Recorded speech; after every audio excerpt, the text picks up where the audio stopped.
Good morning students. आज हमारा हिंदी व्याकरण से अध्याय वाक्य व्यवस्था से प्रश्न क्रमांक 6। ये प्रश्न है, अर्थ के आधार पर वाक्य के कितने भेद होते हैं, उदाहरण सहित वर्णन करो। तो इसका उत्तर होगा, अर्थ के आधार पर वाक्य के 8 भेद होते हैं। नंबर 1 विधानवाचक, 2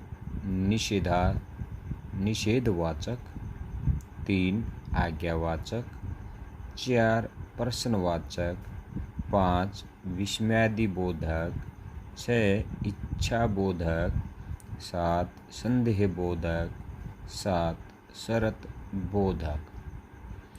इसके अंदर है, सबसे पहले वर्णन होगा विधानवाचक वाक्य का।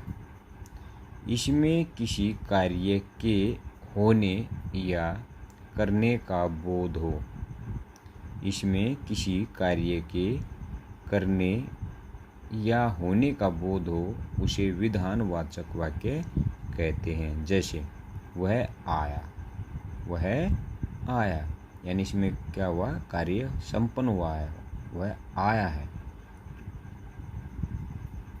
इसके अलावा जैसे हम कह सकते हैं कि प्रधानमंत्री ने लाल किले पर तिरंगा झंडा फहराया। ठंडी ठंडी हवा चल रही है, आकाश में तारे टिमटिमा रहे हैं, मोहन खाना खा रहा है या बच्चे खेल रहे हैं। ये कुछ ऐसे वाक्य हैं जिनसे स्पष्ट होता है, जिसे कार्य के होने का स्पष्ट होता है। दूसरा है निषेधवाचक वाक्य। निषेध का मतलब नहीं, यानी नकारात्मक वाक्य, यानी इसमें किसी कार्य के न होने या न करने का बोध हो। जैसे वह नहीं आया, आकाश में तारे नहीं टिमटिमा रहे हैं, ठंडी ठंडी हवा नहीं बह रही है।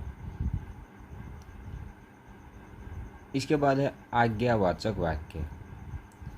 इसमें किसी कार्य के लिए आज्ञा उपदेश का भाव रहता है। जैसे अभी मत आओ, बाहर मत खेलो। अभी मत आओ, बाहर मत खेलो, जल्दी जल्दी चलो।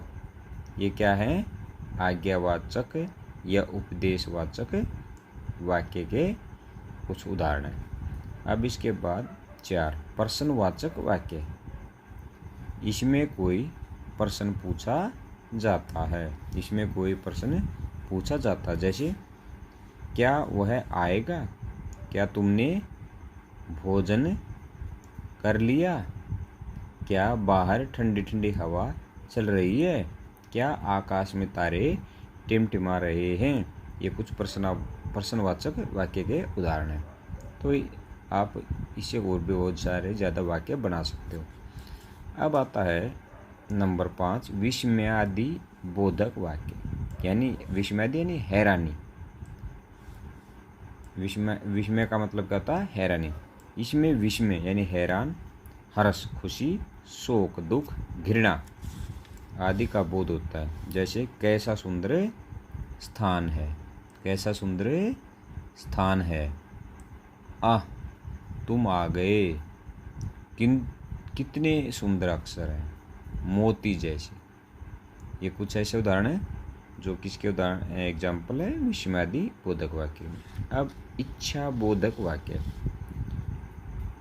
यानी जिसमें अपनी इच्छा शुभकामना का भाव प्रकट किया जाता है। जैसे तुम्हारा कल्याण हो, भगवान तुम्हें लंबी उम्र प्रदान करे, तुम जिंदगी में या जीवन में सफल हो। ये कुछ ऐसे उदाहरण हैं जो इच्छा बोधक वाक्य हैं। अब संदेह बोधक, जिस वाक्य में संदेह या संभावना प्रकट हो। जैसे शायद आज वर्षा हो, वह शाम तक इस काम को कर लेगा आदि इसके कुछ उदाहरण हैं। अब शरत बोधक वाक्य। शरत बोधक वाक्य, यहाँ एक वाक्य का होना या न होना किसी दूसरे दूसरी बात या कार्य के होने या न होने पर निर्भर करता है। यानी यहाँ एक कार्य का होना या न होना दूसरी बात या कार्य के होने या न होने पर निर्भर करता है। जैसे यदि तुम परिश्रम करते तो पास हो जाते, यदि तेज चलते तो गाड़ी पकड़ लेते।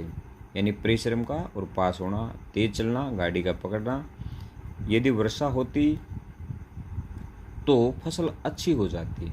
तो यहाँ पर वर्षा का होना और अच्छी फसल का होना, यानी एक बात दूसरे के ऊपर क्या करती है, निर्भर करती है। तो आज हमारा जो प्रश्न था, अर्थ के आधार पर वाक्य के कितने भेद हैं, उनका उदाहरण सहित वर्णन कीजिए। और नेक्स्ट जो क्वेश्चन होगा वो कल करेंगे। तो आपका दिन मंगलमय हो। Good morning, have a good day.